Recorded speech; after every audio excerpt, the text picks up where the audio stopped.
భాగస్వామిగా జీవితం పంచుకోవాల్సిన భార్యపై నింద వేస్తే అడవి పాలైన మహిళ అలనాటి సీత అయితే అణగారిన ప్రజల కోసం హక్కులు కోల్పోయిన జనం కోసం అడవి బాట పట్టి ఆయుధంతో పోరాడిన మరో మహిళ కథ ఇది. పేరుకు సీతే అయినా ప్రజల కోసం పోరాటం చేయడంలో శివంగని తలపించింది. నిత్యం ప్రజల్లో ఉంటూ ప్రజల కోసమే పర్యటనలు చేస్తూ తన జీవితాన్ని గడుపుతున్న ధనసరి అనసూయ అందరూ ప్రేమతో పిలుచుకునే సీతక్క జీవిత విశేషాలు మీకోసం. 1971 జూలై 9న ఆకాశంలో పొడిచిన వేగుచుక్కే ఈ సీతక్క. ములుగు మండలం జగ్గన్నపేట గ్రామంలో సమ్మక్క సమ్మయ్యలకు జన్మించింది.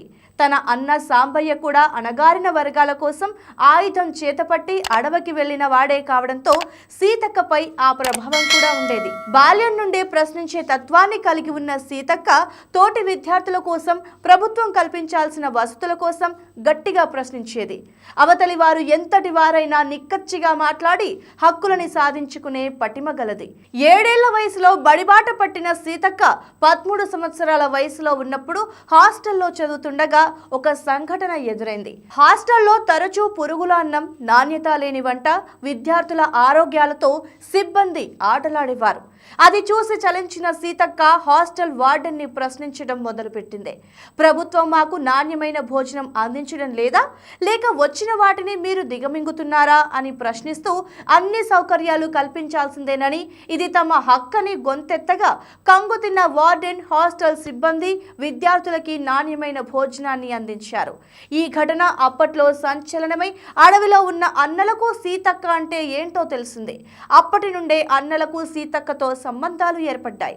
10వ తరగతి చదువుతున్న సీతక్క హిందీ సబ్జెక్టులో ఫెయిల్ అయింది. స్వతహాగా అన్నల సిద్ధాంతాలతో నలుగురికి మేలు చేయాలనే సంకల్పం ఉన్న సీతక్క 1988 జూన్లో పీపుల్స్ వార్ పార్టీలో చేరింది. దళితులపై జరుగుతున్న అక్రమాలకు, అణగారిన ప్రజలకు అండగా నిలుస్తూ పేద ప్రజల కంచంలో బువ్వగా మారింది. 16 ఏళ్ల వయసులోనే దళంలో చేరిన ఆమెకు అందులో చేరటానికి మరో ఆదర్శం కూడా ఉంది. తన మేనబావ అప్పటికే దళంలో ఉండగా చిన్నతనం నుండే ఆయనని ఇష్టపడిన ఆమె ఆయన ఆలోచనలను, ఆశయాలను కూడా పంచుకుంది. సేవాదళంలో ఉన్న మేనబావ రాము కోసం ఈ సీత కూడా అడవి బాట పట్టింది. అలా బావతో కలిసి నమ్మిన సిద్ధాంతం కోసం అడవిలో అహోరాత్రులు ఆకలి కడుపులతో ఆశయ సాధన కోసం శ్రమించింది. ఒకసారి సీతక్క తన దళంతో కలిసి అడవిలో ఉండగా పోలీసులు చుట్టుముట్టారు. 6 సార్లు పోలీసులు ఎన్కౌంటర్ నుండి బయటపడిన ఆమె 1989లో వారికి పట్టుబడి కొన్నాళ్లు జైలు జీవితాన్ని కూడా గడిపారు. ఆ సమయంలోనే ఫెయిల్ అయిన హిందీ సబ్జెక్టు రాసి సప్లిమెంటరీ ద్వారా పాస్ అయ్యారు. అనంతరం మళ్ళీ అడవికి వెళ్లిన సీతక్కకు అక్షింతలుగా ఆకులను వేసి, అడవి మల్లెలను మాలలుగా వేసి తన బావతో వివాహం చేశారు అన్నలు. వీరి ప్రేమకు ఒక బాబు జన్మించగా ప్రతిఘటన అనే పేరు పెట్టి అనంతరం సూర్యగా నామకరణం చేశారు. అనివార్య కారణాల వల్ల భార్య భర్తలు విడిపోయారు.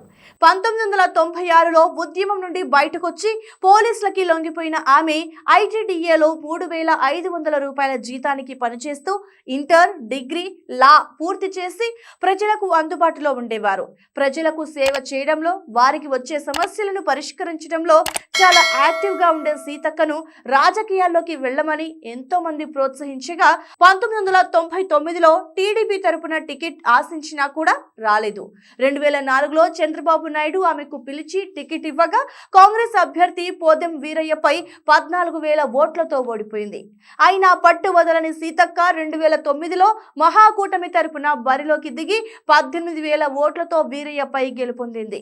అనంతరం కొత్త రాష్ట్రం ఏర్పాటు తర్వాత జరిగిన మొదటి ఎన్నికల్లో అప్పటి టీఆర్ఎస్ అభ్యర్థి అజ్మీలాల్ చందుపై ఓడిపోయారు.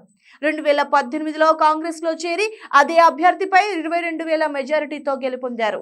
ప్రతిపక్షమే అయినప్పటికీ సీఎం కేసీఆర్, మంత్రి కేటీఆర్ తో పాటు పార్టీల నాయకులు ఆమెకు ఇచ్చే గౌరవం వేరు. అసెంబ్లీలో కూడా ఆమె ప్రశ్నలకు మంత్రులు చాలా హుందాగా సమాధానం ఇవ్వటం చూస్తే ఆమె ఎలాంటి లక్షణాలు ఉన్న నాయకురాలో అర్థమవుతుంది. నాటి ఉద్యమాల సీతక్క నేడు అసెంబ్లీ దాకా ఎలా ప్రయాణం చేసిందో తెలుసుకున్నాం కదా. మరొక బయోగ్రఫీతో మళ్ళీ కలుద్దాం.